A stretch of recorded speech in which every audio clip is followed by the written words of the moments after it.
ਸਤਿ ਸ਼੍ਰੀ ਅਕਾਲ ਪੰਜਾਬੀ ਰੇਡੀਓ ਤੇ Punjabi TV USA. ਇਸ ਸਮੇਂ ਤੁਸੀਂ ਵੇਖ ਸੁਣ ਰਹੇ ਹੋ ਪ੍ਰੋਗਰਾਮ ਲੈ ਕੇ ਹਾਜ਼ਰ ਹਾਂ ਖਬਰ ਤੇ ਨਜ਼ਰ ਪ੍ਰੋਗਰਾਮ ਦੇ ਵਿੱਚ ਦੇਸ਼ ਵਿਦੇਸ਼ ਦੇ ਨਾਲ ਜੁੜੀਆਂ ਹੋਈਆਂ ਅਹਿਮ ਖਬਰਾਂ ਤੇ ਪਾਈਦਾ ਚਾਨਣਾ ਤੇ ਉਹਨਾਂ ਖਬਰਾਂ ਦਾ ਵਿਸ਼ਲੇਸ਼ਣ ਕਰਨ ਦੇ ਲਈ ਸਾਡੇ ਨਾਲ ਸਾਥ ਹੁੰਦਾ ਹੈ ਸੀਨੀਅਰ ਪੱਤਰਕਾਰ ਮਿੰਟੂ ਗੁਰੂਸਰੀਆ ਜੀ ਦਾ। ਕਰਦੇ ਹਾਂ ਸਭ ਤੋਂ ਪਹਿਲਾਂ ਉਹਨਾਂ ਦਾ ਪ੍ਰੋਗਰਾਮ ਦੇ ਵਿੱਚ ਨਿੱਘਾ ਸਵਾਗਤ। ਬਹੁਤ ਬਹੁਤ ਸਵਾਗਤ ਹੈ ਜੀ। ਸ਼ੁਕਰੀਆ ਜੀ, ਸਾਰਿਆਂ ਨੂੰ ਸਤਿ ਸ੍ਰੀ ਅਕਾਲ।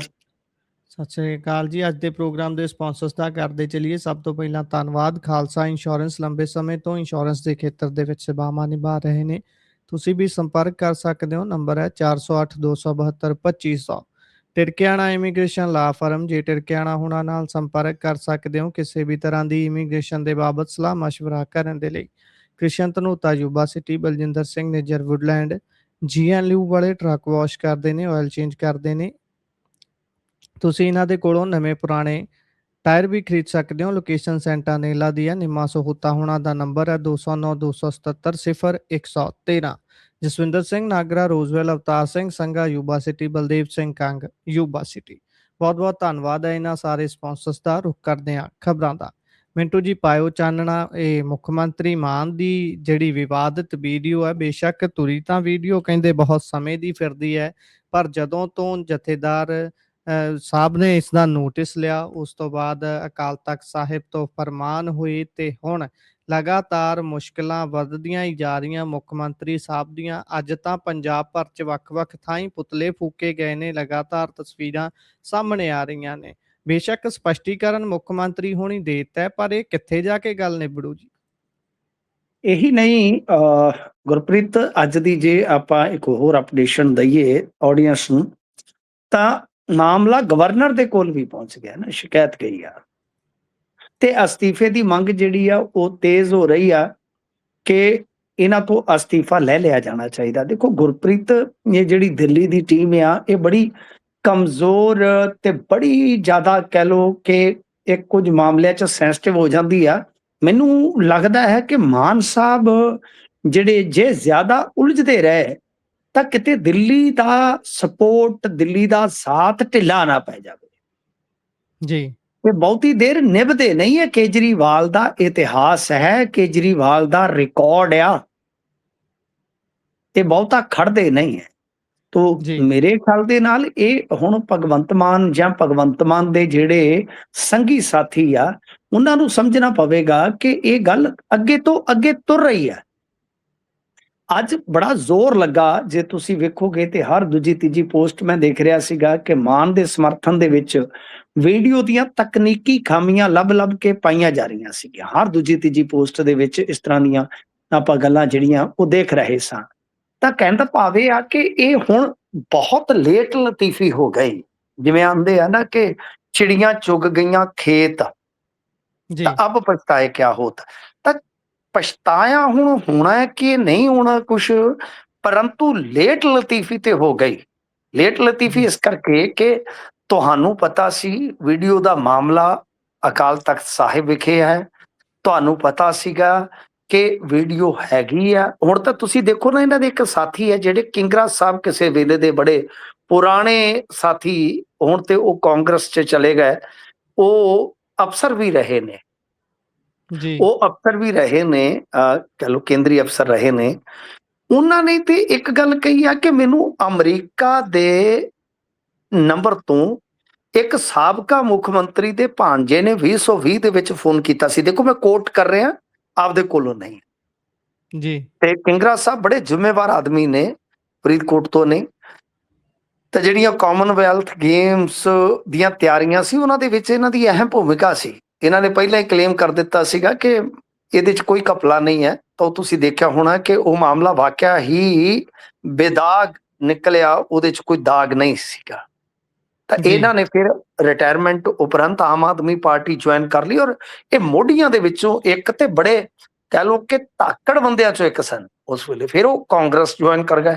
ਇਹਨਾਂ ਨੇ ਕਿਹਾ ਕਿ 2020 ਦੇ ਆਸ-ਪਾਸ ਮੈਨੂੰ ਮੁੱਖ ਮੰਤਰੀ, ਸਾਬਕਾ ਮੁੱਖ ਮੰਤਰੀ ਦੇ ਭਾਣਜੇ ਜਾਂ ਭਤੀਜਾ, ਉਹਨਾਂ ਨੇ ਕਿਹਾ, ਪਤਾ ਨਹੀਂ ਹੁਣ ਮੈਨੂੰ ਯਾਦ ਨਹੀਂ, ਕਿ ਕਿਸੇ ਸਕੇ ਰਿਸ਼ਤੇਦਾਰ ਨੇ ਕਿਹਾ ਕਿ ਇਹਨਾਂ ਦੀ ਇੱਕ ਵੀਡੀਓ ਬਣੀ ਹੋਈ ਆ ਜਿਹਦੇ ਵਿੱਚ ਇਹ ਦਾਰੂ ਦੀ ਬੋਤਲ ਰੱਖ ਕੇ ਅਰਦਾਸ ਦੀ ਪੈਰੋਡੀ ਕਰ ਰਹੇ ਨੇ ਜੀ।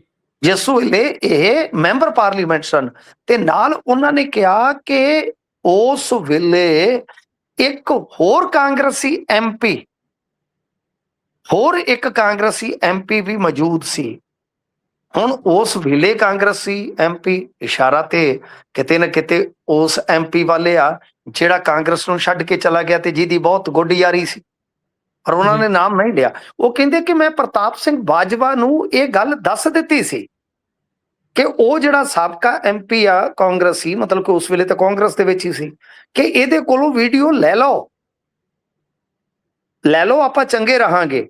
ਕਹਿੰਦੇ ਕਿ ਪ੍ਰਤਾਪ ਸਿੰਘ ਬਾਜਵਾ ਦਾ ਮੈਂ ਨਾਮ ਇਸ ਕਰਕੇ ਲੈ ਰਿਹਾ ਕਿਉਂਕਿ ਮੈਂ ਉਹਨਾਂ ਤੋਂ ਇਜਾਜ਼ਤ ਲਈ ਇਸ ਬਾਬਤ ਪਹਿਲਾਂ ਬੋਲਣ ਦੀ, ਕਿ ਮੈਂ ਤੁਹਾਡਾ ਨਾਮ ਲਵਾਂਗਾ ਜੇ ਕਿਸੇ ਨੇ ਪੁੱਛਿਆ ਤੇ ਤੁਹਾਨੂੰ ਮੁਕਰਨਾ ਨਹੀਂ ਪੈਣਾ, ਤੁਸੀਂ ਮੁਕਰੋਗੇ ਨਹੀਂ। ਤਾਂ ਉਹਨਾਂ ਨੇ ਕਿਹਾ ਕਿ ਪ੍ਰਤਾਪ ਸਿੰਘ ਬਾਜਵਾ ਤੋਂ ਕਨਫਰਮ ਕੀਤਾ ਜਾ ਸਕਦਾ। ਇਹ ਵੀ ਇੱਕ ਬਹੁਤ ਵੱਡੀ ਗੱਲ ਆ ਗਈ ਜੀ। ਤੇ ਉਧਰੋਂ ਜਗਮਨ ਸਮਰਾ ਕਹਿੰਦਾ ਕਿ ਹੋਰ ਵੀਡੀਓਜ਼ ਵੀ ਨੇ। ਹੁਣ ਪਤਾ ਨਹੀਂ ਇਹ ਖੇਡ ਕਿੱਥੇ ਜਾ ਕੇ ਰੁਕੇਗੀ ਗੁਰਪ੍ਰੀਤ, ਪਰ ਮੈਂ ਕਿੰਗਰਾ ਸਾਹਿਬ ਦੀ ਸਟੇਟਮੈਂਟ ਨੂੰ ਲਾਈਟਲੀ ਨਹੀਂ ਲੈ ਸਕਦਾ ਕਿਉਂਕਿ ਉਹ ਬਹੁਤ ਜ਼ਿੰਮੇਵਾਰ ਵਿਅਕਤੀ ਨੇ। ਉਹ ਅਵਾ ਤਵਾ ਨਹੀਂ ਬੋਲਦੇ, ਫਜ਼ੂਲ ਦੀ ਸਟੇਟਮੈਂਟ ਨਹੀਂ ਦਿੰਦੇ, ਬੜੀ ਤਥਾਤਮਕ। ਮੈਂ ਵੀ ਉਹਨਾਂ ਦੀ ਇੰਟਰਵਿਊ ਕੀਤੀ ਹੈ ਜਦੋਂ ਉਹ ਆਮ ਆਦਮੀ ਪਾਰਟੀ ਦੇ ਵਿੱਚ ਹੁੰਦੇ ਸਨ ਇੱਕ ਰੇਡੀਓ ਵਾਸਤੇ, ਬੜਾ ਨਾਪ ਤੋਲ ਕੇ ਬੋਲਦੇ ਨੇ, ਬੜਾ ਬੇਬਾਕੀ ਨਾਲ ਬੋਲਦੇ ਨੇ। ਤਾਂ ਉਹਨਾਂ ਦਾ ਇੱਕ ਖੁਲਾਸਾ ਵੀ ਅੱਜ ਅਹਿਮ ਰਿਹਾ। ਉਹ ਕਹਿੰਦੇ ਵੀ ਉਹ ਵੀਡੀਓ ਜਿਹੜੀ ਆ ਉਹ ਇੱਧਰ ਦੀ ਆ, ਤੇ ਮੈਂ ਉਹ ਨੰਬਰ ਖੋਲਦਾ ਪਿਆ ਕੱਲ ਦਾ, ਮੈਨੂੰ ਉਹ ਨੰਬਰ ਨਹੀਂ ਮਿਲਿਆ ਕਿਉਂਕਿ ਉਹ ਕਹਿੰਦੇ ਕਿ ਮੇਰੇ 12,000 ਕੰਟੈਕਟ ਸੇਵ ਨੇ। ਹੁਣ ਮੇਰੇ ਕੋਲ ਨੰਬਰ ਨਹੀਂ ਮਿਲ ਰਿਹਾ, ਪਰ ਤੁਹਾਨੂੰ ਸਾਬਕਾ ਮੁੱਖ ਮੰਤਰੀ ਦਾ ਤਾਂ ਨਾਮ ਯਾਦ ਹੋਏਗਾ ਨਾ, ਕਿੰਗਰਾ ਸਾਹਿਬ ਕੌਣ ਆ, ਤਾਂ ਉਹਨਾਂ ਦੀ ਫੈਮਿਲੀ ਤੋਂ ਪੁੱਛਿਆ ਜਾ ਸਕਦਾ ਕਿ ਉਹਨਾਂ ਦਾ ਕੌਣ ਭਾਣਜਾ ਜਾਂ ਭਤੀਜਾ। ਤਾਂ ਮਤਲਬ ਕਿ ਇਹ ਵੀ ਅੱਜ ਕਾਫੀ ਚਰਚਿਤ ਰਿਹਾ ਮਾਮਲਾ। ਉਧਰ ਤੁਸੀਂ ਦੇਖੋਗੇ ਭਾਜਪਾ ਨੇ ਵੀ ਇਹਦੇ ਤੇ ਸਖਤ ਸਟੈਂਡ ਲਿਆ। ਕੇਵਲ ਸਿੰਘ ਢਿੱਲੋਂ ਨੇ ਤੇ ਕਿਹਾ ਕਿ ਸਾਡਾ ਕੋਈ ਕੇਂਦਰੀ ਸਿੱਖ ਮੰਤਰੀ ਜਿਹੜਾ ਹੈ ਉਹ ਮਿਲੇਗਾ ਹੀ ਨਹੀਂ ਇਹਨਾਂ ਨੂੰ। ਇਹ ਵੀ ਇੱਕ ਨਵੀਂ ਗੱਲ ਆ ਗਈ ਸਾਹਮਣੇ। ਤਾਂ ਖੈਰ ਅੱਜ ਤਾਂ ਕੋਈ ਸਫਾਈ ਨਹੀਂ ਆਈ। ਸਿਰਫ ਤੇ ਸਿਰਫ ਜੇ ਤੁਸੀਂ ਵੇਖੋਗੇ ਤਾਂ ਇੱਕ ਪਾਸਿਓਂ ਆਮ ਆਦਮੀ ਪਾਰਟੀ ਦੇ ਸਮਰਥਕ ਵੱਖ-ਵੱਖ ਨਿਸ਼ਾਨੀਆਂ ਲਾ ਕੇ ਫੋਟੋਆਂ ਵਾਇਰਲ ਕਰ ਲਏ ਆ ਕਿ ਦੇਖੋ ਕਰ ਰਹੇ ਨੇ ਕਿ ਆਹ ਦੇਖੋ ਜੀ ਏਦਾਂ ਨਹੀਂ ਹੈ, ਆਹ ਦੇਖੋ ਏਦਾਂ ਨਹੀਂ ਹੈ। ਪਰ ਵਿਰੋਧੀਆਂ ਦਾ ਵੀ ਜਿਹੜਾ ਆਈਟੀ ਸੈੱਲ, ਆਈਟੀ ਵਿੰਗ ਜਾਂ ਵਿਰੋਧਤਾ ਦਾ ਸਿਖਰ ਆ ਉਹ ਇਸ ਕਦਰ ਆ ਕਿ ਉਹ ਵੀ ਲੱਭ ਕੇ ਪੁਰਾਣੀਆਂ ਵੀਡੀਓ, ਇਹਨਾਂ ਦੇ ਮੱਥੇ ਦੇ ਵਾਲ, ਇਹਨਾਂ ਦਾ ਸਾਰਾ ਸਟਾਈਲ, ਮਤਲਬ ਕਿ ਬਹੁਤ ਬਰੀਕੀ ਨਾਲ ਕੰਮ ਚੱਲ ਪਿਆ। ਪਰ ਮੈਂ ਵਾਰ-ਵਾਰ ਕਹਿਣਾ ਕਿ ਇਹਨਾਂ ਦੇ ਕੋਲ ਵਕਤ ਸੀ, ਇਹਨਾਂ ਦੇ ਕੋਲ ਵੇਲਾ ਸੀ, ਇਹਨਾਂ ਦੇ ਕੋਲ ਸਮਾਂ ਸੀ ਗੁਰਪ੍ਰੀਤ। ਇਹਨਾਂ ਨੇ ਉਹ ਵਿਚਾਰਿਆ ਹੁੰਦਾ ਤੇ ਬਿਹਤਰ ਸੀ, ਕਿਉਂਕਿ ਤੁਸੀਂ ਪਰਚਾ ਕੱਟ ਦਿੱਤਾ ਜਦੋਂ ਫੇਕ ਵੀਡੀਓ ਦਾ। ਤਾਂ ਹੁਣ ਤੁਹਾਡੇ ਤੇ ਵੀ ਸਵਾਲ ਪੈਦਾ ਹੋਏਗਾ ਕਿ ਕੀ ਤੁਸੀਂ ਉਹਦੀ ਆਥੈਂਟਿਸਿਟੀ ਜਿਹੜੀ ਆ ਉਹ ਚੈੱਕ ਕਰਵਾਈ ਸੀ, ਪ੍ਰਮਾਣਤਾ ਚੈੱਕ ਕਰਵਾਈ? ਜੇ ਨਹੀਂ ਚੈੱਕ ਕਰਵਾਈ ਤੇ ਪਰਚਾ ਕਿਵੇਂ ਹੋ ਗਿਆ? ਜੇ ਕਰਵਾਈ ਆ ਤੇ ਫਿਰ ਤੁਸੀਂ ਉਸ ਰਿਪੋਰਟ ਨੂੰ ਨਸ਼ਰ ਕਰ ਦਿਓ ਕਿ ਉਹਦੀ ਪ੍ਰਮਾਣਤਾ ਦੇ ਵਿੱਚ ਕੀ ਸਿੱਧ ਹੋਇਆ। ਮਤਲਬ ਕਿ ਕਾਸਾ ਕੁਛ ਆ ਗੁਰਪ੍ਰੀਤ। ਮੈਨੂੰ ਨਹੀਂ ਲੱਗਦਾ ਕਿ ਇਹ ਮਾਜਰਾ, ਇਹ ਮਾਮਲਾ ਜਿਹੜਾ ਉਹ ਇੰਨੀ ਜਲਦੀ ਸੁਲਟ ਜਾਵੇਗਾ, ਇੰਨੀ ਜਲਦੀ ਨਿਬੜ ਜਾਵੇਗਾ। ਤੇ ਹੁਣ ਤੇ ਮੈਨੂੰ ਇਹੋ ਲੱਗਦਾ ਕਿ ਭਗਵੰਤ ਮਾਨ ਸੁਖਬੀਰ ਸਿੰਘ ਬਾਦਲ ਨੂੰ ਖਤਮ ਕਰਨ ਤੁਰੇ ਸਨ। ਕਿਤੇ ਇਹ ਨਾ ਹੋਵੇ ਕਿ ਦਿੱਲੀ ਦਾ ਸਾਥ ਛੁੱਟ ਜਾਵੇ, ਕਿਉਂਕਿ ਦਿੱਲੀ ਬਹੁਤੀ ਦੇਰ ਇਹਨਾਂ ਦੇ ਨਾਲ ਨਹੀਂ ਖੜੇਗੀ ਗੁਰਪ੍ਰੀਤ। ਜਿਵੇਂ ਇਹ ਕਮਜ਼ੋਰ ਪੈਂਦੇ ਜਾਣਗੇ, ਇਕੱਲੇ ਪੈਂਦੇ ਜਾਣਗੇ, ਉਹਨਾਂ ਦਾ ਹੱਥ ਵੀ ਢਿੱਲਾ ਪੈਂਦਾ ਜਾਏਗਾ। ਤਾਂ ਦੇਖਦੇ ਆ ਕਿੱਥੋਂ ਕੁ ਤੱਕ ਇਹ ਮਾਮਲਾ ਚੱਲਦਾ ਹੈ, ਕਿੱਥੋਂ ਕੁ ਤੱਕ ਭਗਵੰਤ ਮਾਨ ਇਸ ਨੂੰ ਬਰਦਾਸ਼ਤ ਕਰਦੇ ਆ, ਕਿੱਥੋਂ ਕੁ ਤੱਕ ਜਵਾਬੀ ਹਮਲੇ ਹੁੰਦੇ ਆ, ਜਾਂ ਕਿੱਥੋਂ ਕੁ ਤੱਕ ਦਿੱਲੀ ਵਾਲੇ ਸਾਥ ਦਿੰਦੇ ਆ। ਸੋ ਇਹ ਕਿੱਥੇ ਵਾਲਾ ਕੰਮ ਚੱਲੂਗਾ ਹੁਣ। ਜੀ ਬਿਲਕੁਲ। ਇਸ ਤੋਂ ਅੱਗੇ ਆਪਾਂ ਵਧੀਏ ਤਾਂ ਉਧਰ ਭਾਖੜਾ ਡੈਮ ਟੁੱਟਣ ਸੰਬੰਧੀ ਲਗਾਤਾਰ ਅਫਵਾਹਾਂ ਚਲਾਈਆਂ ਜਾ ਰਹੀਆਂ ਨੇ ਕਿ ਭਾਈ ਉਹਦੇ ਵਿੱਚ ਟਿਲਟ ਆ ਗਿਆ ਹੈ, ਜਿਸ ਕਰਕੇ ਨੁਕਸਾਨ ਹੋ ਸਕਦਾ ਹੈ, ਪੂਰਾ ਪੰਜਾਬ ਡੁੱਬ ਜੂ ਕਿਉਂਕਿ ਪਾਣੀ ਵਧੀ ਜਾਂਦਾ ਹੈ, ਚੇਤਾਵਨੀਆਂ ਆਈ ਜਾਂਦੀਆਂ ਨੇ। ਕੀ ਸੱਚ ਹੈ ਜੀ? ਦੇਖੋ, ਇੱਕ ਤੇ ਮੈਂ ਤੁਹਾਨੂੰ ਗੁਜ਼ਾਰਿਸ਼ ਕਰੂੰਗਾ, ਚਾਹੇ ਤੁਸੀਂ ਬਤੌਰ ਪੱਤਰਕਾਰ ਹੋ, ਚਾਹੇ ਤੁਸੀਂ ਬਤੌਰ ਆਡੀਅנס ਹੋ, ਕਿ ਕਿਸੇ ਰੀਲ ਤੇ ਯਕੀਨ ਨਹੀਂ ਕਰਨਾ। ਤੇ ਐਵੇਂ ਆ ਜਿਹੜਾ ਚੱਲਦਾ ਪਿਆ ਟੁਚਰ ਜਿਹਾ ਕੰਮ ਕਿ ਉਹਨੂੰ ਬਿਠਾ ਲਿਆ, ਉਹਨੂੰ ਬਿਠਾ ਲਿਆ, ਉਹਦੇ ਤੇ ਵੀ ਯਕੀਨ ਨਾ ਕਰੋ ਜਦੋਂ ਤੱਕ ਕੁਝ ਤੁਹਾਡੇ ਕੋਲ ਆਫੀਸ਼ੀਅਲ ਡਾਟਾ ਨਹੀਂ ਆਉਂਦਾ ਜਾਂ ਕੋਈ ਅਗਲਾ ਆਫੀਸ਼ੀਅਲ ਡਾਟਾ ਨਹੀਂ ਦੱਸ ਰਿਹਾ ਤੌਰ ਤੇ। ਸੋ ਇਹ ਮੇਰੀ ਗੁਜ਼ਾਰਿਸ਼ ਹੈ, ਕਿਉਂਕਿ ਇਹ ਤੇ ਕਦੇ ਕਹਿੰਦੇ 1 ਲੱਖ ਮੁੰਡਾ ਮਾਰਨਾ ਪੰਜਾਬ 'ਚ, ਕਦੇ ਕੁਛ ਕਹਿ ਦਿੰਦੇ, ਕਦੇ ਕਹਿ ਦਿੰਦੇ ਦੁਨੀਆ ਖਤਮ ਹੋ ਜਾਣੀ ਹੈ। ਸੋ ਗੱਲ ਇਹ ਆ ਕਿ ਭਾਖੜਾ ਦਾ ਝੁਕਾਅ ਵੱਧ ਰਿਹਾ ਹੈ, ਇਹ ਟੁੱਟ ਸਕਦਾ ਹੈ। ਇਹਦੇ ਤੇ ਤੁਸੀਂ ਦੇਖੋ ਕਿ ਚੀਫ ਇੰਜੀਨੀਅਰ CP ਸਿੰਘ, ਮੈਂ ਉਹਨਾਂ ਦੇ ਬਿਹਾਵ ਤੇ ਗੱਲ ਦੱਸਦਾ। ਉਹ ਕਹਿੰਦੇ ਆ ਕਿ ਟਰਾਈ ਲੋਡ ਅਧਿਐਨ ਅਨੁਸਾਰ ਵੱਧ ਤੋਂ ਵੱਧ ਡਿਫਲੈਕਸ਼ਨ ਆਮ ਸਥਿਤੀ 'ਚ 1.03 ਇੰਚ ਤੱਕ ਜਾ ਸਕਦਾ ਹੈ ਅਤੇ ਭੁਚਾਲ ਆਉਣ ਦੀ ਸਥਿਤੀ ਵਿੱਚ ਇਹ 1.53 ਇੰਚ ਤੱਕ ਪੁੱਜ ਸਕਦਾ ਹੈ। 1995 ਚ ਪਹਿਲੀ ਵਾਰ ਭਾਖੜਾ ਡੈਮ ਦੀ ਡਿਫਲੈਕਸ਼ਨ 1.03 ਇੰਚ ਤੋਂ ਵਧੀ ਸੀ ਅਤੇ 1995 ਤੋਂ ਲੈ ਕੇ 2025 ਤੱਕ 15 ਵਾਰੀ ਇਸ ਦਾ ਝੁਕਾਅ 1.03 ਇੰਚ ਵਧਿਆ, ਜੋ ਕਿ ਪਾਣੀ ਦੇ ਪੱਧਰ ਦੇ ਘਟਣ ਦੇ ਨਾਲ ਘਟ ਜਾਂਦਾ ਹੈ। ਸਮੇਂ ਦੇ ਨਾਲ ਇਹ ਡਿਫਲੈਕਸ਼ਨ ਵਧੀ ਵੀ ਸੀ। ਸਾਲ 25 ਨਵੰਬਰ ਮਹੀਨੇ ਦੇ ਵਿੱਚ ਇਹ ਝੁਕਾਅ 1 ਪੁਆਇੰਟ ਮਤਲਬ ਕਿ ਕਹਿ ਲਓ ਜਿਹੜਾ ਉਹ ਅੱਗੇ ਵੱਧਦਾ ਹੈ। ਕੁਛ ਇਹਨਾਂ ਨੇ ਡਾਟਾ ਜਿਹੜਾ ਜਾਰੀ ਕੀਤਾ ਹੈ ਤੇ ਜੋ ਅੱਜ ਘਟ ਕੇ ਫਿਰ ਇਹਨਾਂ ਨੇ ਦੱਸਿਆ ਕਿ ਇੰਨਾ ਰਹਿ ਗਿਆ। ਨਵੰਬਰ 25 ਦੇ ਵਿੱਚ ਡੈਮ ਦਾ ਝੁਕਾਅ ਦਾ ਵੱਡਾ ਕਾਰਨ ਇਹ ਸੀ ਕਿ ਪਾਣੀ ਦਾ ਪੱਧਰ ਲਗਾਤਾਰ 1.5 ਮਹੀਨਾ ਵਧਿਆ ਰਿਹਾ ਸੀ ਤੇ ਤਾਪਮਾਨ ਘੱਟ ਸੀ, ਜਿਸ ਕਾਰਨ ਇਸ ਦਾ ਝੁਕਾਅ ਵਧੇਰੇ ਹੋ ਗਿਆ। ਤਾਂ ਮਤਲਬ ਕਿ ਇਸ ਤਰ੍ਹਾਂ ਇਹਨਾਂ ਨੇ ਇੱਕ ਆਧਾਰ ਦਿੱਤਾ ਹੈ ਕਿ ਇਦਾਂ ਨਹੀਂ ਜੀ, ਇਦਾਂ ਹੈ। ਤਾਂ ਮੇਰੇ ਖਿਆਲ ਦੇ ਨਾਲ ਇਹਨਾਂ ਨੇ ਇੱਕ ਫਿਰ ਇਹਦੇ ਵਿੱਚ ਅਗਲੀ ਗੱਲ ਜਿਹੜੀ ਕਹੀ ਆ ਕਿ ਮਤਲਬ ਕਿ ਜੋ ਇੱਥੇ ਦਾ ਸਿਸਟਮ ਹੈ ਕਿ 26 ਫਰਵਰੀ ਦੀ ਗੱਲ ਆ ਕਿ ਮਾਹਰਾਂ ਵੱਲੋਂ ਇੱਕ ਫੇਰੀ ਦੌਰਾਨ ਭਾਖੜਾ ਡੈਮ ਦਾ ਦੌਰਾ ਕੀਤਾ ਗਿਆ ਸੀ ਅਤੇ ਉਹਨਾਂ ਮੁਤਾਬਕ ਡੈਮ ਨੂੰ ਕਿਸੇ ਤਰ੍ਹਾਂ ਦਾ ਕੋਈ ਖਤਰਾ ਨਹੀਂ ਹੈ, ਇਹਦੀ ਪੁਸ਼ਟੀ ਕਰ ਦਿੱਤੀ ਗਈ ਸੀਗੀ। ਤੇ ਨਾਲ ਉਹਨਾਂ ਨੇ ਦੱਸਿਆ ਕਿ ਭਾਖੜਾ ਡੈਮ ਦਾ ਘੱਟੋ ਘੱਟ ਲੈਵਲ 1462 ਫੀਟ ਹੈ, ਜਦੋਂ ਕਿ ਵੱਧ ਤੋਂ ਵੱਧ ਜਿਹੜਾ ਹੈ ਉਹ ਹੈਗਾ 1680 ਫੀਟ। ਸੋ ਇਹ ਕਹਾਣੀ ਉਹਨਾਂ ਨੇ ਆਧਾਰ ਬਣਾ ਕੇ ਦੱਸੀ ਹੈ ਜੀ। ਤਾਂ ਮਤਲਬ ਆਪਾਂ ਕਹਿ ਸਕਦੇ ਹਾਂ ਕਿ ਕਾਫੀ ਕੁਝ ਉਹਨਾਂ ਨੇ ਇਹਦੇ ਵਿੱਚ ਸਪਸ਼ਟ ਕਰ ਦਿੱਤਾ ਹੈ ਕਿ ਇੱਕ ਨਿਰੀਖਣ ਹੋ ਚੁੱਕਾ ਹੈ ਫਰਵਰੀ ਦੇ ਵਿੱਚ। ਹਾਂ, ਜਿਵੇਂ ਮੈਂ ਕਿਹਾ ਕਿ ਝੁਕਾਅ ਉਹ ਵੱਧਦਾ ਘਟਦਾ ਹੈ। ਉਹਨਾਂ ਨੇ ਇੰਚ ਦੇ ਹਿਸਾਬ ਨਾਲ ਦੱਸਿਆ ਕਿ ਕਦੇ ਵੱਧ ਵੀ ਜਾਂਦਾ ਹੈ ਤੇ ਉਹ ਵੀ ਡਿਫਲੈਕਸ਼ਨ ਵੀ ਜਿਹੜੀ ਹੈ ਉਹ ਵੀ ਤੈਅ ਕੀਤੀ ਗਈ ਆ ਕਿ ਵੱਧ ਸਕਦੀ ਹੈ, ਕਿੰਨੀ ਘਟ ਕਿੰਨੀ ਸਕਦੀ ਹੈ। ਤਾਂ ਬਹਰਹਾਲ ਇਹ ਗੱਲ ਜਿਹੜੀ ਹੈ ਅਧਿਕਾਰਤ ਤੌਰ ਤੇ ਆਪਾਂ ਕਹਿ ਲਈਏ ਕਿ ਝੂਠੀ ਸਿੱਧ ਹੁੰਦੀ ਹੈ, ਦਾਵਾ ਝੂਠਾ ਸਿੱਧ ਹੁੰਦਾ ਹੈ ਕਿ ਭਾਖੜਾ ਡੈਮ ਟੁੱਟ ਜਾਏਗਾ, ਪੰਜਾਬ ਡੁੱਬ ਜਾਏਗਾ। ਅਸੀਂ ਛੋਟੇ ਛੋਟੇ ਹੁੰਦੇ ਸੀ, ਸਾਨੂੰ ਵੀ ਦੱਸਿਆ ਜਾਂਦਾ ਸੀਗਾ ਕਿ 7-7 ਫੁੱਟ ਪਾਣੀ ਚੜ ਜਾਏਗਾ ਪੂਰੇ ਪੰਜਾਬ 'ਚ। ਪਤਾ ਨਹੀਂ ਬਈ ਉਹ ਕਿਵੇਂ ਗੁਣਾ ਗਣਿਤ ਹੁੰਦੀ ਸੀ, ਅਸੀਂ ਤੇ ਡਰਦੇ ਹੁੰਦੇ ਸੀ ਕਿ ਕਿਤੇ ਰੱਬ ਕਰਕੇ ਇਹ ਨਾ ਟੁੱਟ ਜਾਵੇ, ਮਾਰੇ ਜਾਵਾਂਗੇ। ਫਿਰ ਅਸੀਂ ਆਪੋ ਵਿੱਚ ਵੀ ਬੱਚੇ ਸਲਾਹ ਕਰਦੇ ਹੁੰਦੇ ਸੀ ਵੀ ਜੇ ਆ ਗਿਆ ਤੇ ਆਪਣੇ ਪਿੰਡ ਤਾਂ ਇੰਨੇ ਟਿੱਬੇ ਉੱਚੇ ਆ ਤੇ ਆਪਣੇ ਤਾਂ ਇੰਨੇ ਟਿੱਬੇ ਉੱਚੇ ਆ, ਆਪਾਂ ਭਾਂਡਾ ਟਿੰਡਾ ਚੱਕ ਕੇ ਤੇ ਉੱਥੇ ਲੈ ਜਾਗੇ, ਆਪਾਂ ਸਾਰਾ ਪੰਜਾਬ ਜਦੋਂ ਡੁੱਬ ਜੂਗਾ ਆਪਣਾ ਪਿੰਡ ਬਚ ਜੂਗਾ, ਆਪਾਂ ਸਾਰੀ ਪੈਲੀ ਵਾਹ ਲਾਂਗੇ। ਲਓ, ਇਹੋ ਜਿਹੀਆਂ ਤਾਂ ਅਸੀਂ ਵੀ ਸਲਾਹਾਂ ਕਰਦੇ ਹੁੰਦੇ ਸੀ ਨਿੱਕੇ ਹੁੰਦੇ। ਤਾਂ ਖੈਰ ਇਹ ਇਦਾਂ ਦੀਆਂ ਗੱਲਾਂ ਨੇ, ਇਦਾਂ ਦੀਆਂ ਬਾਤਾਂ ਨੇ।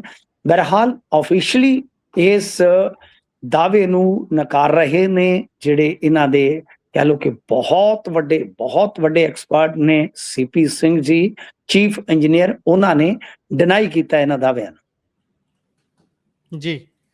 ਇਸ ਤੋਂ ਅੱਗੇ ਜੇਕਰ ਆਪਾਂ ਗੱਲ ਕਰੀਏ ਤਾਂ ਉਧਰ ਕਾਂਗਰਸ ਨੇ ਕਿਹਾ ਵੀ ਪਹਿਲਾਂ ਹੋ ਸਕਦੀ ਹੈ ਚੋਣ, ਇਹਨਾਂ ਨੂੰ ਵੀ ਹੁਣ ਚੇਤਾ ਆ ਗਿਆ।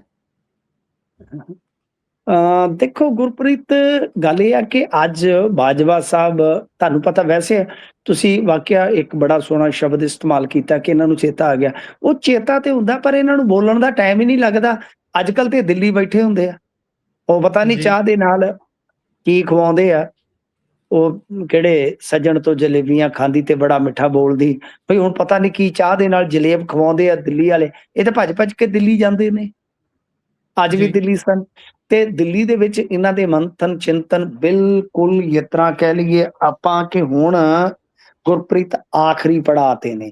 ਪ੍ਰਤਾਪ ਸਿੰਘ ਬਾਜਵਾ ਅੱਜ ਬੋਲੇ ਨੇ, ਉਹਨਾਂ ਨੇ ਕਿਹਾ ਕਿ ਨਵੰਬਰ ਦਸੰਬਰ ਦੇ ਵਿੱਚ ਕੇਂਦਰ ਪੰਜਾਬ ਦੇ ਇਲੈਕਸ਼ਨ ਕਰਵਾ ਸਕਦਾ ਹੈ ਤੇ CLP ਦੇ ਬਦਲਾਅ ਤੇ ਉਹਨਾਂ ਨੇ ਕਿਹਾ ਕਿ ਮੈਨੂੰ ਇਸ ਦੀ ਜਾਣਕਾਰੀ ਨਹੀਂ ਹੈ।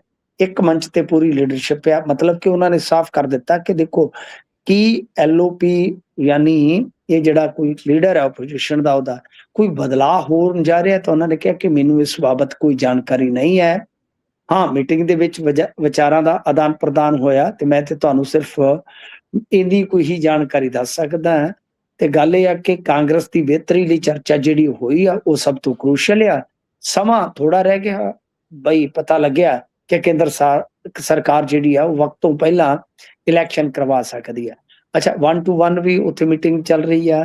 ਤੇ ਹੁਣ ਮੈਂ ਇੱਕ ਅੱਜ ਕਾਂਗਰਸੀ ਨੌਜਵਾਨ ਲੀਡਰ ਨੂੰ ਮਿਲ ਰਿਹਾ ਸੀਗਾ, ਉਹ ਵੀ ਕਹਿ ਰਿਹਾ ਸੀਗਾ ਦਿੱਲੀ ਜਾਣਾ ਮੈਂ ਕੱਲ ਨੂੰ, ਮੈਨੂੰ ਵੀ ਬੁਲਾਇਆ ਗਿਆ, ਤਾਂ ਉਹ ਵੀ ਕਾਫੀ ਜੀ ਮਹੱਤਵਪੂਰਨ ਅਹੁਦਾ ਰੱਖਦਾ। ਤਾਂ ਉਸਦਾ ਕਹਿਣਾ ਸੀਗਾ ਕਿ ਦੇਖੋ ਸਾਡੀ ਕੋਈ ਸਮੱਸਿਆ ਨਹੀਂ ਹੈ, ਸਾਨੂੰ ਮਤਲਬ ਕਿ ਕੋਈ ਪ੍ਰੋਬਲਮ ਨਹੀਂ ਹੈ ਸੰਗਠਨਾਤਮਕ ਤੌਰ ਤੇ, ਕਿਉਂਕਿ ਉਹ ਵੀ ਕਾਫੀ ਵੱਡੇ ਅਹੁਦੇ ਤੇ ਆ, ਨੌਜਵਾਨ ਆਗੂ ਰਾਹੁਲ ਗਾਂਧੀ ਦੇ ਨਾਲ ਵੀ ਕੰਮ ਕਰ ਚੁੱਕਾ ਹੈ।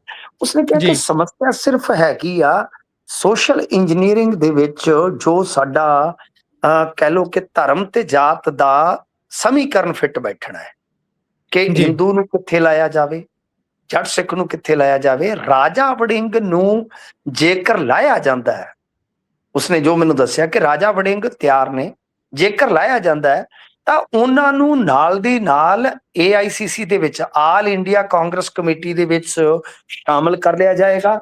ਯਾਨੀ ਉਹਨਾਂ ਨੂੰ ਕਿਸੇ ਹੋਰ ਸੂਬੇ ਦੀ ਜ਼ਿੰਮੇਵਾਰੀ ਬਤੌਰ ਇੰਚਾਰਜ ਮਿਲ ਜਾਏਗੀ, ਉਹਨਾਂ ਦੀ ਪ੍ਰਮੋਸ਼ਨ ਹੋ ਜਾਏਗੀ।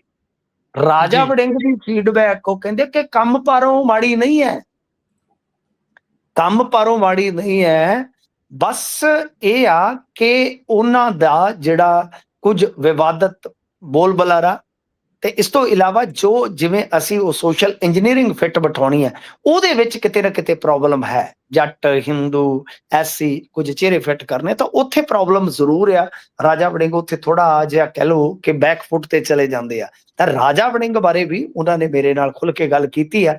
ਸੋ ਲਿਹਾਜ਼ਾ ਦੇਖਦੇ ਆ। ਬਾਕੀ ਰਹੀ ਗੱਲ, ਫੇਰ ਪਰਤਦੇ ਹੁਣ ਕਾਂਗਰਸ ਤੋਂ ਆਪਾਂ ਇਲੈਕਸ਼ਨ ਵਾਲੇ ਮੁੱਦੇ ਤੇ। ਅੱਜ ਦਾ ਤੁਸੀਂ ਟ੍ਰਿਬਿਊਨ ਪੜ੍ਹਿਆ ਹੋਣਾ, ਟ੍ਰਿਬਿਊਨ ਵਾਲਿਆਂ ਨੇ ਦਾਅਵਾ ਕੀਤਾ ਕਿ ਨਹੀਂ, ਇਲੈਕਸ਼ਨ ਜਿਹੜਾ ਹੈ ਉਹ ਵੇਲੇ ਸਿਰ ਹੀ ਹੋਵੇਗਾ, ਮਤਲਬ ਕਿ ਜਨਵਰੀ ਫਰਵਰੀ ਦੇ ਵਿੱਚ। ਦੇਖੋ ਆਪਣੇ ਤੋਂ ਇਲਾਵਾ ਉੱਤਰਾਖੰਡ, UP, ਗੋਆ ਤੇ ਮਨੀਪੁਰ, ਇਹਨਾਂ ਸੂਬਿਆਂ ਦੇ ਵਿੱਚ ਵੀ ਇਲੈਕਸ਼ਨ ਹੋਣਾ ਹੈ। ਹੁਣ ਦੇਖੋ ਗੱਲ ਇਹ ਆ ਕਿ ਪ੍ਰੋਬਲਮ ਆ ਜਾਂਦੀ ਆ ਕਿ ਮਰਦਮਸ਼ੁਮਾਰੀ ਦਾ ਸੈਕੰਡ ਫੇਜ਼ ਜਿਹੜਾ ਉਹ ਜਨਵਰੀ ਫਰਵਰੀ 'ਚ ਸਟਾਰਟ ਹੋਣਾ ਹੈ, ਤੇ ਜੇ ਉਹਨੂੰ 1-2 ਮਹੀਨੇ ਐਡਵਾਂਸ ਖਿਸਕਾ ਲਿਆ ਜਾਂਦਾ ਹੈ, ਪਹਿਲਾਂ ਖਿਸਕਾ ਲਿਆ ਜਾਂਦਾ ਹੈ, ਉਹ ਪਹਿਲਾਂ ਕਰਵਾ ਲਿਆ ਜਾਂਦਾ ਹੈ, ਤਾਂ ਮੇਰੇ ਖਿਆਲ ਦੇ ਨਾਲ ਪ੍ਰੋਬਲਮ ਹੀ ਹੱਲ ਹੋ ਜਾਏਗੀ ਗੁਰਪ੍ਰੀਤ। ਜੀ ਫਿਰ ਤੇ ਕੋਈ ਦਿੱਕਤ ਹੀ ਨਹੀਂ, ਕਿਉਂਕਿ ਜਿਹੜਾ ਮੌਜੂਦਾ ਪੜਾਅ, ਪਹਿਲਾ ਪੜਾਅ ਹੈ, ਉਹ ਜੂਨ ਤੋਂ ਸਤੰਬਰ ਹੈ, ਤੇ ਜੇ ਅਕਤੂਬਰ ਨਵੰਬਰ ਦੇ ਵਿੱਚ ਉਹ ਭੁਗਤਾ ਲਿਆ ਜਾਂਦਾ ਹੈ 2-3 ਮਹੀਨਾ, ਹਾਰਡਲੀ ਦਸੰਬਰ ਤੱਕ ਲੈ ਜਾਓ, ਮਤਲਬ ਕਿ ਨਵੇਂ ਸਾਲ ਦੇ ਸ਼ੁਰੂਆਤ ਦੇ ਵਿੱਚ ਕੋਡ ਆਫ ਕੰਡਕਟ ਤੇ ਲੱਗਦਾ ਨਹੀਂ, ਅੱਗੇ ਜਾ ਕੇ ਲੱਗਦਾ ਹੈ। ਲਿਹਾਜ਼ਾ ਚੋਣ ਕਮਿਸ਼ਨ ਇਸ ਤਰ੍ਹਾਂ ਵਿੰਡੋ ਸੈੱਟ ਕਰ ਸਕਦਾ ਹੈ। ਤਾਂ ਇਸ ਲਈ ਇੱਕ ਸੰਭਾਵਨਾ ਬਣੀ ਹੈ ਕਿ ਹੋ ਸਕਦਾ ਕਿ ਮਰਦਮਸ਼ੁਮਾਰੀ ਦਾ ਜਿਹੜਾ ਸੈਕੰਡ ਫੇਜ਼ ਆ ਉਸ ਨੂੰ ਥੋੜਾ ਜਿਹਾ ਖਿਸਕਾ ਕੇ ਐਡਵਾਂਸ ਕਰ ਲਿਆ ਜਾਏ। ਇਲੈਕਸ਼ਨ ਜਿਹੜਾ ਹੈ ਉਹ ਸ਼ਡਿਊਲ ਦੇ ਮੁਤਾਬਕ ਹੀ ਆਵੇ। ਬਾਕੀ ਪਤਾ ਨਹੀਂ, ਅੰਤਲਾ ਫੈਸਲਾ ਤੇ ਤੁਹਾਨੂੰ ਪਤਾ ਹੀ ਆ ਚੋਣ ਕਮਿਸ਼ਨ ਨੇ ਜਾਂ ਕੇਂਦਰ ਸਰਕਾਰ ਨੇ ਲੈਣਾ ਹੈ। ਚੋਣ ਕਮਿਸ਼ਨ ਵੀ ਤੇ ਅੱਜ ਕੱਲ ਕੇਂਦਰ ਸਰਕਾਰ ਦਾ ਹੀ ਹਿੱਸਾ ਹੈ ਨਾ। ਜੀ ਬਿਲਕੁਲ। ਇਸ ਤੋਂ ਅੱਗੇ ਚੱਲੀਏ ਤਾਂ ਉਧਰ ਹੈਰੀਟੇਜ ਫਰਨੀਚਰ ਚੋਰੀ ਦੇ ਮਾਮਲੇ ਦੇ ਵਿੱਚ ਹੁਣ ਜਾਂਚ ਸ਼ੁਰੂ ਕੀਤੀ ਗਈ ਹੈ। ਉਹ ਕਹਿੰਦੇ ਜੀ ਨਿਲਾਮੀ ਹੋ ਗਈ ਉਹਦੀ। ਤਾਂ ਇਹ ਤੇ ਬੜਾ ਲੇਟ ਜਾਗੇ ਆ। ਜਿਹੜੀ ਸਾਡੀ ਜਾਣਕਾਰੀ ਸੀ, ਮੈਂ ਇਹਦੇ ਤੇ ਅੱਗੇ ਵੀ ਰਿਪੋਰਟਾਂ ਕੀਤੀਆਂ ਕਿ ਹੁਣ ਤੱਕ 200 ਕਰੋੜ ਦਾ ਹੈਰੀਟੇਜ ਫਰਨੀਚਰ ਜਿਹੜਾ ਹੈ ਉਹਦੇ ਤੇ ਹੱਥ ਸਾਫ਼ ਹੋ ਚੁੱਕਾ। 200 ਕਰੋੜ ਦਾ ਫਰਾਂਸ ਤੇ ਅਮਰੀਕਾ ਵਰਗੇ ਮੁਲਕਾਂ ਦੇ ਵਿੱਚ ਆਕਸ਼ਨ ਹੋਈ ਹੈ, ਇਹਦੀ ਬਕਾਇਦਾ ਬੋਲੀ ਲੱਗੀ ਆ।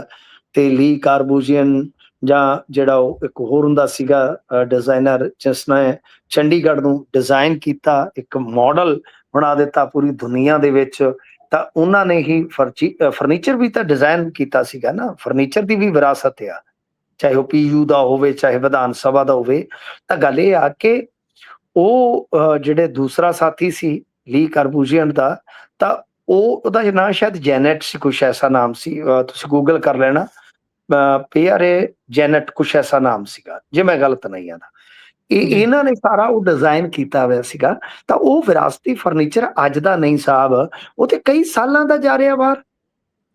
ਹੁਣ ਜਦੋਂ ਖਬਰਾਂ ਆਈਆਂ, ਸਮਾਚਾਰ ਆਏ ਕਿ ਬਈ ਵਿਧਾਨ ਸਭਾ ਦਾ ਫਰਨੀਚਰ ਹੀ ਵਿਕ ਗਿਆ, ਤਾਂ ਇਹਨਾਂ ਦੀ ਬੇਇੱਜ਼ਤੀ ਹੋ ਗਈ। ਲੋਕਾਂ ਨੂੰ ਲੱਗਿਆ ਕਿ ਕੀ ਸਰਕਾਰ ਇੰਨੀ ਜ਼ਿਆਦਾ ਬਦਹਾਲ ਹੋ ਗਈ ਆ ਕਿ ਹੁਣ ਇਹਨਾਂ ਨੂੰ ਘਰ ਦੀ ਆਪਦੀ ਲੱਕੜ ਵੇਚਣੀ ਪੈ ਰਹੀ ਆ।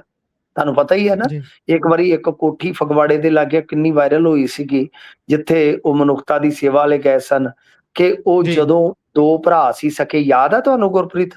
ਤਾਂ ਮਾਣਕ ਕੋਠੀ ਪਿੰਡ ਦੀ ਵਸਾਈ ਜੀ ਗਈ ਸੀ। ਬਿਲਕੁਲ ਹਾਂਜੀ, ਕਿਹੜਾ ਪਿੰਡ ਸੀ?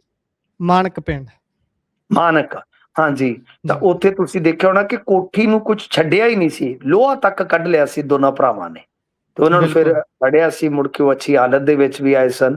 ਤਾਂ ਸਾਰਾ ਪੰਜਾਬ ਦੰਗ ਸੀ ਕਿ ਕਿੱਦਾਂ ਦੋ ਬੱਚਿਆਂ ਨੇ ਜਿਹੜਾ ਐਡਾ ਘਰ ਸੀ ਉਹਨਾਂ ਦਾ, ਬੂਹੇ ਬਾਰੀਆਂ ਤੱਕ, ਕਿ ਫਰਨੀਚਰ ਤੱਕ ਵੇਚ ਦਿੱਤਾ। ਉਹ ਏਦਾਂ ਹੀ ਬੇਇੱਜ਼ਤੀ ਬਣ ਗਈ ਇਹਨਾਂ ਦੀ, ਕਿ ਲੋਕਾਂ ਨੂੰ ਲੱਗਾ, ਹੁਣ ਲੋਕਾਂ ਨੂੰ ਪੂਰੀ ਗੱਲ ਦਾ ਤਾਂ ਪਤਾ ਹੀ ਨਹੀਂ ਆ, ਲੋਕਾਂ ਨੂੰ ਇਹ ਬਿਲਕੁਲ ਲੱਗਦਾ ਕਿ ਵਿਧਾਨ ਸਭਾ ਦਾ ਫਰਨੀਚਰ ਇਹਨਾਂ ਨੇ ਵੇਚ ਦਿੱਤਾ, ਵੀ ਇਹਨਾਂ ਨੂੰ ਪਤਾ ਹੈ ਹਾਰੂ ਰਾਹੀਂ ਜਾਣਾ ਹੈ, ਕਿ ਚਲੋ ਫਰਨੀਚਰ ਵੇਚ ਕੇ, ਜਿਵੇਂ ਤੁਹਾਨੂੰ ਪਤਾ ਮਨਪ੍ਰੀਤ ਬਾਦਲ ਦੇ ਵੀ ਫਰਨੀਚਰ ਦਾ ਰੌਲਾ ਪੈ ਗਿਆ ਸੀ, ਕਿ ਜਾਂਦੀ ਵਾਰੀ ਉਹ ਬਿਲਕੁਲ ਘੜੂਕੇ ਜਿਹੇ ਚ ਰੱਖ ਕੇ ਲੈ ਗਏ ਨੇ ਮੇਜ਼ ਕੁਰਸੀਆਂ, ਫਿਰ ਬੜਾ ਉਹਨਾਂ ਨੂੰ ਸਾਫ਼ ਗੋਈ ਨਾਲ ਦੱਸਣਾ ਪਿਆ ਸੀਗਾ, ਤੁਹਾਨੂੰ ਯਾਦ ਹੋਣਾ ਸਾਰਾ ਐਪੀਸੋਡ।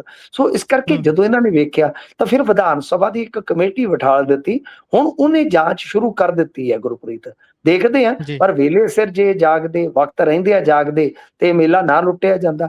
200 ਕਰੋੜ ਦਾ ਹੁਣ ਤੱਕ ਫਰਨੀਚਰ ਚੰਡੀਗੜ੍ਹ ਦਾ ਜਿਹੜਾ ਵਿਰਾਸਤੀ ਫਰਨੀਚਰ ਆ, ਉਹ ਨਿਲਾਮ ਹੋ ਚੁੱਕਾ ਜਾ ਕੇ। ਜੀ ਇਸ ਤੋਂ ਅੱਗੇ ਜੇਕਰ ਆਪਾਂ ਚੱਲੀਏ ਤਾਂ ਉਧਰ ਇਲਾਜ ਦੌਰਾਨ ਜਬਰ ਜਨਾਹ ਦੀ ਖਬਰ ਹੈ ਜੀ, ਬੇहद ਸ਼ਰਮਨਾਕ ਕਰ ਹੈ। ਤੁਹਾਡੀ ਆਵਾਜ਼ ਕੱਟੀ ਗਈ, ਪਲੀਜ਼। ਹੈਲੋ ਹੈਲੋ ਜੀ ਜੀ ਜੀ ਜੀ ਸੁਣ ਪਾ ਰਹੇ ਹੋ ਜੀ? ਜੀ ਜੀ। ਇਲਾਜ ਦੌਰਾਨ ਜਬਰ ਜਨਾਹ ਦਾ ਮਾਮਲਾ ਜਿਹੜਾ ਹੈ ਉਹ ਪਾਇਓ ਜ਼ਰਾ ਉਸ ਤੇ ਚਾਨਣਾ, ਇੰਨਾ ਸ਼ਰਮਨਾਕ ਕਰ ਆ। ਬਿਲਕੁਲ ਗੁਰਪ੍ਰੀਤ, ਬਹੁਤ ਸ਼ਰਮਨਾਕ ਗੱਲਾਂ ਹੁੰਦੀਆਂ ਨੇ। ਤੁਹਾਨੂੰ ਯਾਦ ਹੋਣਾ ਹੈ, ਮੋਹਾਲੀ ਦੇ ਲਾਗੇ ਹੀ ਇੱਕ ਵਾਰੀ ਏਦਾਂ ਹੋਇਆ ਕਿ ਇੱਕ ਕੁੜੀ ਨੇ ਨਾਟਕ ਕੀਤਾ ਪੇਟ ਦਰਦ ਦਾ, ਤੇ ਹਸਪਤਾਲ ਬੁਲਾ ਲਿਆ ਆਪਣੇ ਬਾਪ ਨੂੰ, ਤੇ ਉੱਥੇ ਪ੍ਰੇਮੀ ਵੀ ਆ ਗਿਆ, ਤੇ ਮੁੜ ਕੇ ਜਦੋਂ ਘਰੇ ਆਉਣ ਲੱਗੇ ਤੇ ਮਾਰ ਕੇ ਪਿਓ ਨੂੰ ਨਹਿਰ 'ਚ ਸੁੱਟ ਦਿੱਤਾ ਸੀ ਜ਼ਾਲਮ ਧੀ ਨੇ। ਜੀ ਥੋੜਾ ਸਮਾਂ ਪਹਿਲਾਂ ਦੀ ਗੱਲ ਆ। ਹੁਣ ਉਹ ਵੀ ਹਸਪਤਾਲ ਦੇ ਵਿੱਚ, ਵੇਖੋ ਮਾਂ-ਬਾਪ ਤੇ ਭੱਜਾ ਆਏਗਾ ਨਾ ਜੇ ਬੱਚਾ ਕਹੇਗਾ ਮੈਂ ਹਸਪਤਾਲ ਹੈ। ਉਹ ਵੀ ਜੀ ਵਿਸ਼ਵਾਸਘਾਤ ਸੀ। ਤੇ ਜੇ ਕੋਈ ਇਲਾਜ ਵਾਸਤੇ ਜਾਂਦਾ ਉਹਦੇ ਨਾਲ ਇਸ ਤਰ੍ਹਾਂ ਹੁੰਦਾ, ਤੇ ਆਪਾਂ ਤੁਹਾਨੂੰ ਪਤਾ ਹੀ ਹੈ ਨਾ, ਦੇਖਿਆ ਬੰਗਾਲ ਦੇ ਵਿੱਚ ਉਹ ਕਿਹੜਾ ਸੀਗਾ ਧਰ ਮੈਡੀਕਲ ਕਾਲਜ ਵਾਲਾ ਰੇਪ ਕੇਸ। ਜੀ ਤੋ ਇਹ ਸਾਡੇ ਇੱਥੇ ਇੰਡੀਆ ਦੇ ਸਿਸਟਮ ਤੇ ਇੱਕ ਵੱਡਾ ਕਲੰਕ ਆ, ਬੜਾ ਵੱਡਾ, ਮੈਂ ਤਾਂ ਕਹੂੰਗਾ ਕਿ ਕਲੰਕ ਆ, ਕਿ ਇਦਾਂ ਦੀਆਂ ਘਟਨਾਵਾਂ ਹੋ ਜਾਂਦੀਆਂ, ਕਦੇ ਥਾਣੇ ਕਦੇ ਹਸਪਤਾਲ। ਉਹ ਗੱਲ ਇਹ ਆ ਕਿ 15 ਸਾਲਾਂ ਦੀ ਨਾਬਾਲਗ ਜਿਹੜੀ ਲੜਕੀ ਸੀਗੀ, ਉਹਨੇ ਦੋਸ਼ ਲਾਇਆ ਕਿ ਏਦਾਂ ਹੋਇਆ ਕਿ ਮਾਮਲਾ ਜਿਹੜਾ ਸੀਗਾ ਉਹ ਇਲਾਜ ਵਾਸਤੇ ਜਾਂਦੀ ਆ। ਇਲਾਜ ਵਿੱਚ ਜਦੋਂ ਮਤਲਬ ਕਿ ਆਨੇ-ਬਾਨੇ ਉਹ ਡਾਕਟਰ ਗੱਲਾਂ ਬਾਤਾਂ ਕਰਦਾ, ਤਾਂ ਫਿਰ ਉਹਨੇ ਇਹਦਾ ਸ਼ੋਸ਼ਣ ਸ਼ੁਰੂ ਕਰ ਦਿੱਤਾ, ਯਾਨੀ ਪਹਿਲਾਂ ਨੇੜਤਾ ਵਧਾਈ। ਤਾਂ ਜੀ ਹੁਣ ਉਹਨੇ ਦੋਸ਼ ਲਾਇਆ ਕਿ ਉਹਦੇ ਨਾਲ ਜਬਰ ਜਨਾਹ ਹੋ ਗਿਆ।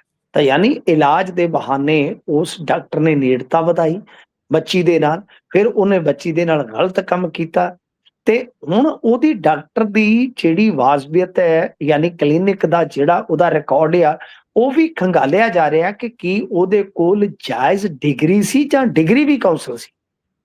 ਜੀ ਕਿਉਂਕਿ ਸੰਬੰਧਿਤ ਡਿਪਾਰਟਮੈਂਟ ਜਾਂ ਜਿਹੜਾ ਮੈਡੀਕਲ ਕਾਉਂਸਲ ਆ, ਉਹਦੇ ਤੋਂ ਪ੍ਰੈਕਟਿਸ ਕਰਨ ਦਾ ਤੁਹਾਨੂੰ ਲਾਇਸੈਂਸ ਮਿਲਦਾ ਹੈ ਨਾ। ਜੀ ਤੇ ਜੇ ਨਾ ਹੋਇਆ ਤੇ ਫਿਰ ਉਹਦੇ ਤੇ ਵੀ ਕਾਰਵਾਈ ਹੋਏਗੀ। ਤਾਂ ਬਹੁਤ ਸ਼ਰਮਨਾਕ ਆ। ਇਲਾਜ ਕਰਵਾਉਣ ਗਈ ਲੜਕੀ ਉਹਦੇ ਨਾਲ, ਵੈਸੇ ਜੱਗੋ 13ਵੀਆਂ ਘਟਨਾਵਾਂ ਵਾਪਰਦੀਆਂ ਨੇ ਪੰਜਾਬ ਦੇ ਵਿੱਚ। ਮੈਂ ਜਲੰਧਰ ਦੀ ਘਟਨਾ ਦਾ ਵੀ ਇੰਕਸ਼ਾਫ ਕੀਤਾ ਸੀ। ਇੱਕ ਬਹੁਤਾ ਕੁਝ ਅਸੀਂ ਦੱਸ ਨਹੀਂ ਸਕਦੇ ਹੁੰਦੇ ਕੁਝ ਮਾਮਲਿਆਂ 'ਚ, ਕਿ ਤੁਸੀਂ ਅੱਜ ਪੜ੍ਹਿਆ ਵੀ ਹੋਣਾ, ਮੈਂ ਪਾਇਆ ਵੀ ਸੀਗਾ ਕਿ ਕਿਸ ਤਰ੍ਹਾਂ ਇੱਕ ਸੱਸ ਨੇ ਜਾ ਕੇ ਇੱਕ ਕਿੱਟੀ ਪਾਰਟੀ ਦੀ ਮਹਿਫਲ ਦੇ ਵਿੱਚ ਆਪਦੀ ਨੂੰਹ ਦੀਆਂ ਗੱਲਾਂ ਕੀਤੀਆਂ, ਤੇ ਉੱਥੇ ਕਿਸੇ ਬੁੜੀ ਨੇ ਦੱਸ ਪਾ ਦਿੱਤੀ ਕਿ ਫਲਾਣਾ ਬਾਬਾ ਹੈ ਜਿਹੜਾ, ਉਹ ਮਸਲਾ ਹੱਲ ਕਰ ਦੂ, ਵਸ਼ੀਕਰਨ ਕਰ ਦੂ। ਤੇ ਉਹਨੇ ਗੱਲਾਂ ਦੇ ਵਿੱਚ ਲੈ ਕੇ ਉਸ ਸੱਸ ਤੋਂ ਨੂੰਹ ਦਾ ਨੰਬਰ ਲੈ ਲਿਆ ਕਿ ਮੈਂ ਉਹਨੂੰ ਕੁਛ ਮੰਤਰ ਸੁਣਾਉਣੇ ਨੇ, ਗੱਲਾਂ ਬਾਤਾਂ ਕਰਕੇ ਉਹ ਵਸ਼ ਹੋ ਜਾਊਗੀ। ਉਹਨੇ ਵਸ਼ੀਕਰਨ ਤੇ ਕੀ ਕਰਨਾ ਸੀ, ਉਹਨੇ ਨੂੰਹ ਹੀ ਵਸ 'ਚ ਕਰ ਲਈ। ਜਦੋਂ ਸੱਸ ਨੂੰ ਪਤਾ ਲੱਗਾ, ਮੈਂ ਕਿਹਾ ਨੂੰਹ ਤੇ ਹੱਥੋਂ ਗਈ, ਤੇ ਮੁੰਡਾ ਤੇ ਮੇਰੇ ਹੱਡ ਤੋੜ ਦੇਗਾ। ਉਹ ਭੱਜ ਕੇ ਫਿਰ ਕਿਸੇ ਨੇ ਦੱਸਿਆ ਕਿ ਇਹ ਤੁਸੀਂ ਵਹਿਮਾਂ ਭਰਮਾਂ 'ਚ ਪੈ ਗਏ ਹੋ, ਦਿਮਾਗ ਥੋੜਾ ਜਿਹਾ ਸਾਫ਼ ਕਰਵਾਓ। ਤੇ ਉਹ ਕਿਸੇ ਕਾਉਂਸਲਰ ਕੋਲ ਗਈ, ਕਾਉਂਸਲਿੰਗ ਸੈਂਟਰ ਦੇ ਵਿੱਚ। ਫਿਰ ਉਹਨਾਂ ਨੇ ਨੂੰਹ ਨੂੰ ਵੀ ਬੁਲਾਇਆ, ਤੇ ਨੂੰਹ ਨੇ ਦੱਸਿਆ ਕਿ ਮੈਨੂੰ ਚੱਜ ਨਾਲ ਬੁਲਾਉਂਦੇ ਨਹੀਂ ਸੀ, ਬਾਬੇ ਨੇ ਬੁਲਾਇਆ ਹੀ ਬੜੀ ਚੱਜ ਨਾਲ ਆ। ਲਓ ਜੀ ਇਹੋ ਜਿਹੀਆਂ ਤੇ ਕਹਾਣੀਆਂ ਚੱਲਦੀਆਂ ਨੇ, ਵਿਸ਼ਵਾਸ ਕਿਸੇ ਤੇ ਕੀਤਾ ਜਾ ਸਕਦਾ।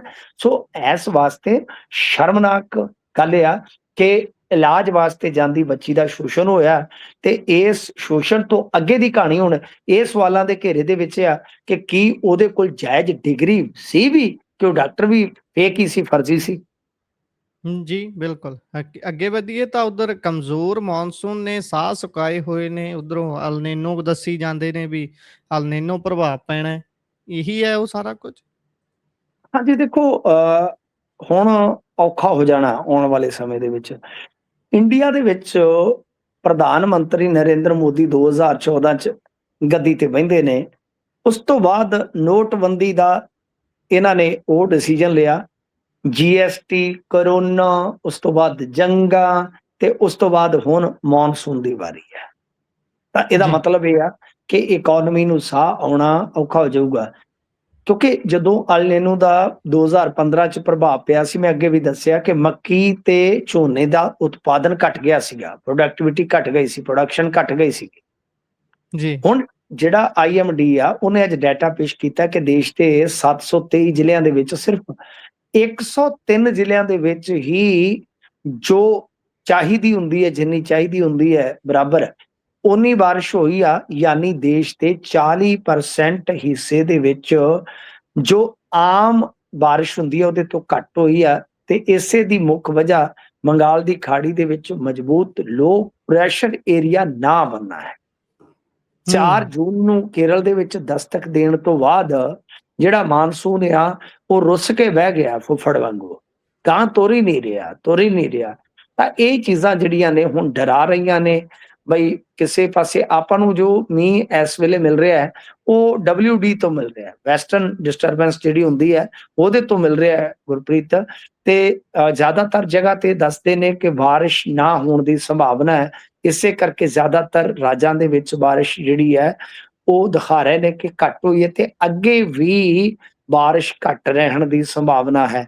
ਤਾਂ ਬਹੁਤ ਹੀ ਸਥਿਤੀ ਜਿਹੜੀ ਹੈ ਨਾਜ਼ੁਕ ਹੋ ਜਾਏਗੀ ਸ਼ਿੰਦਾ ਜੀ, ਸੌਰੀ ਗੁਰਪ੍ਰੀਤ ਜੀ, ਵੀ ਆਉਣ ਵਾਲੇ ਦਿਨਾਂ ਦੇ ਵਿੱਚ ਬਹੁਤ ਔਖਾ ਹੋ ਜਾਏਗਾ। ਜੇਕਰ ਇਹ ਰੁੱਸ ਗਿਆ, ਇਹ ਮੌਨਸੂਨ ਰੁੱਸ ਗਿਆ ਤਾਂ ਮੇਰੇ ਖਿਆਲ ਦੇ ਨਾਲ ਬਹੁਤ ਵੱਡਾ ਘਾਟਾ ਪਵੇਗਾ ਆਉਣ ਵਾਲੇ ਦਿਨਾਂ ਦੇ ਵਿੱਚ। ਇਸੇ ਦੇ ਨਾਲ ਪ੍ਰੋਗਰਾਮ ਦਾ ਸਮਾਂ ਇੱਥੇ ਹੀ ਸਮਾਪਤ ਹੁੰਦਾ। ਤੁਸੀਂ ਜੁੜੇ ਜਾਣਕਾਰੀਆਂ ਸਾਂਝੀਆਂ ਕੀਤੀਆਂ, ਬਹੁਤ ਬਹੁਤ ਧੰਨਵਾਦ। ਧੰਨਵਾਦ ਜੀ।